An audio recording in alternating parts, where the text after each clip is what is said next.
All right, welcome back to ABA exam review and the continuation of our BCBA exam practice series, where we're going through another set of questions together and breaking them down. If you're new to the channel, welcome. If you're returning, welcome back. Please like, subscribe, and share.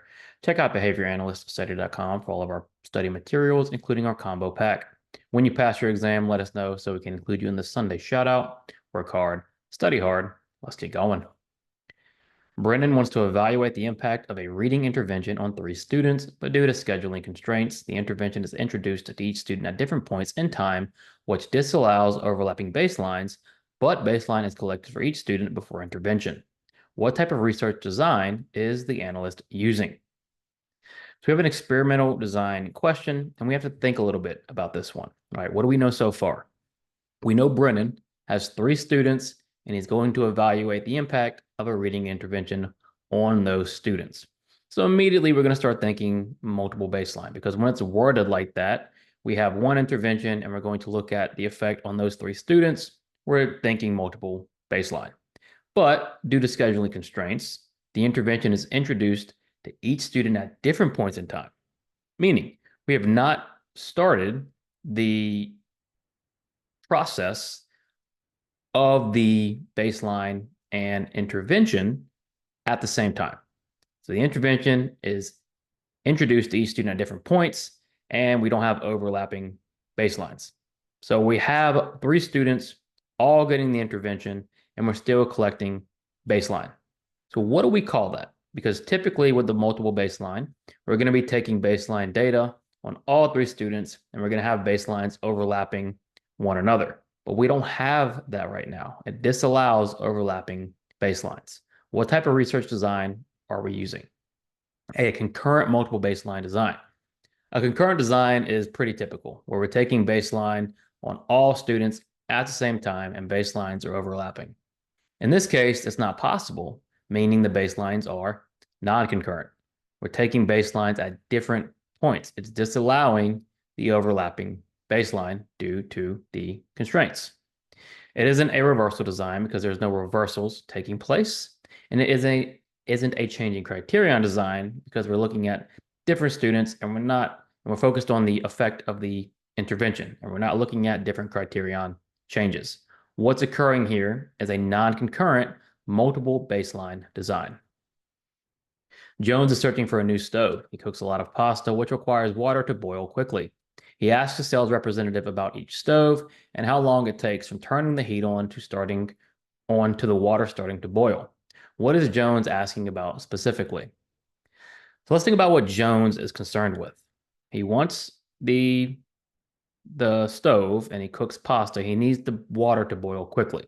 So he says, how long does it take from turning the heat on? Let's call that the SD, to the water starting to boil. Let's call that the behavior.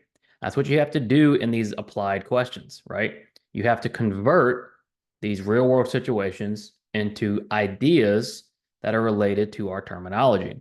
So if we consider the turning the heat on, the SD, and then the water starting to boil, the behavior of interest or the response of interest, we're looking at this, the time in between the SD and the response. And what is that called? A, rate. Well, rate has to do with frequency. And Jones is not concerned with frequency. He's concerned with just the time. What Jones is concerned with is the latency from turning the heat on to the water starting to boil. He wants the water to boil quickly. He wants a low latency. That is what he's asking about.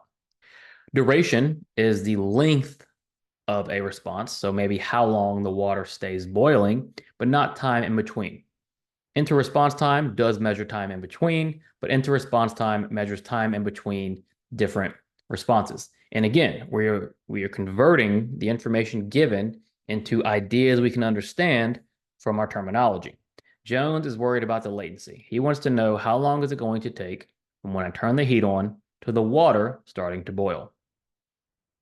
A college baseball coach reaches out to a behavior analyst for consultation on improving his practices. The analyst's wife happens to work at this college, which leads to concern that this may cause a conflict of interest. What should the analyst do in order to manage the potential risk of the situation? So we have a dual relationship conflict of interest question. And it can be difficult, depending on where you live, to manage potential conflicts of interest. Because in this case, the analyst's wife, we have no idea, right? But they may have realized that her husband is a behavior analyst and maybe they asked him to come on. We don't know the situation, but maybe that was the initial connection. And so, if there's a situation where you have an analyst who's going to consult with this coach, but their wife just happens to be associated with the college or the place of business, that doesn't necessarily mean it's a conflict of interest. There's just a potential. And so the question is asking about the potential risks. How do we mitigate potential risk before they become actual problems? A, decline the offer of consultation in order to be as safe as possible. You could do that, right? But they don't have to because the coach still needs help. And this is just a potential risk. This isn't a clear violation or a clear problem yet. So there are other things the analyst can do instead.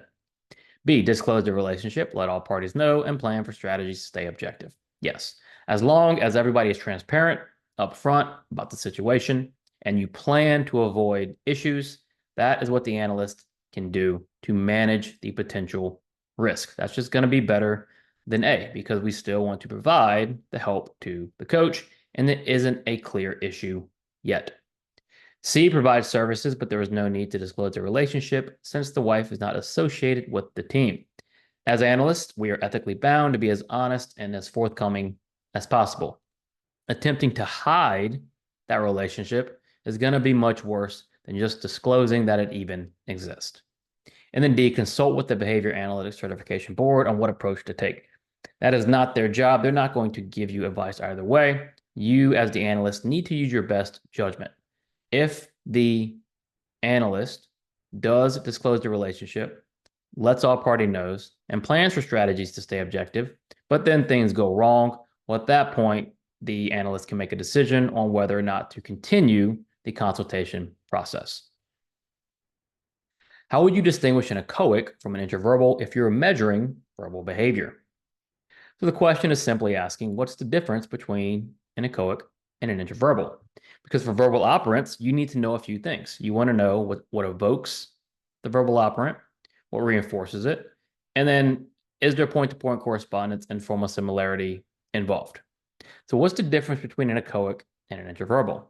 Well, both, right, are evoked by a verbal SD. Both can have formal similarity, right? Echoics will have formal similarity. Interverbals can have formal similarity, and both can be reinforced with either social reinforcement, generalized reinforcement, or some sort of reinforcement that doesn't necessarily have to do with the verbal operant itself. So with all that said, what's different? Well, it's going to be the point-to-point correspondence. Echoics will have point-to-point correspondence, while interverbals will not. So let's look at A. You would look at what evokes each operant. Well, that's not going to tell you the difference, right? Because they're both evoked by verbal SDs. B, you would look at the formal similarity. Well, both can have formal similarity, so that was not going to help either. C, you would look at the point-to-point correspondence. Yes.